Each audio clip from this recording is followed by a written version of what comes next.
ഇന്ന് നമുക്ക് ബ്രേക്ക്ഫാസ്റ്റ് ആയിട്ടും സ്നാക്ക് ആയിട്ടും കഴിക്കാൻ പറ്റുന്ന ഒരു ഗോലി ഇഡ്ഡലി ഉണ്ടാക്കിയാലോ. അപ്പോൾ ഇതാ ഒരു കപ്പ് അരിപ്പൊടി എടുത്തിട്ടുണ്ട്. അതിലേക്ക് നല്ല തിളച്ച ചൂടുവെള്ളം ഉപ്പും ചേർത്തിട്ട് നല്ലോണം ഒന്ന് മിക്സ് ചെയ്ത് കൊടുക്കാം.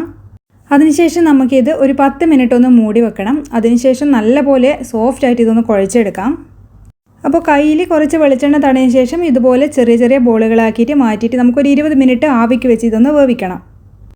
അത് നല്ലപോലെ തണുത്തതിന് ശേഷം ഒരു പാൻ അടുപ്പത്ത് വെച്ച് വെളിച്ചെണ്ണ ഒഴിച്ചതിന് ശേഷം കടുകും അതുപോലെ നമുക്ക് കുറച്ച് ഉഴുന്നുപരിപ്പും കടലപ്പരിപ്പും ചേർത്തിട്ട് ഒന്ന് പൊട്ടി വരുന്ന സമയത്ത് ഇതിലേക്ക് കുറച്ച് വെളുത്ത എള്ളും ഇഞ്ചിയും അതുപോലെ പച്ചമുളകും കുറച്ച് കറിവേപ്പിലയും കായ്മുളകും അതുപോലെ കുറച്ച് കായം ഒരിത്തിരി ഉപ്പ് ഒക്കെ ചേർത്തിട്ട് നല്ലപോലെ വഴറ്റിയെടുക്കാം.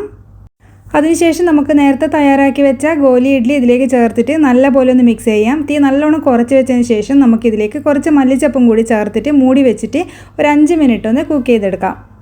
അപ്പോൾ വീണ്ടും അതിനുശേഷം നമുക്കിതൊന്ന് നല്ലപോലെ മിക്സ് ചെയ്തതിന് ശേഷം സെർവ് ചെയ്യാം.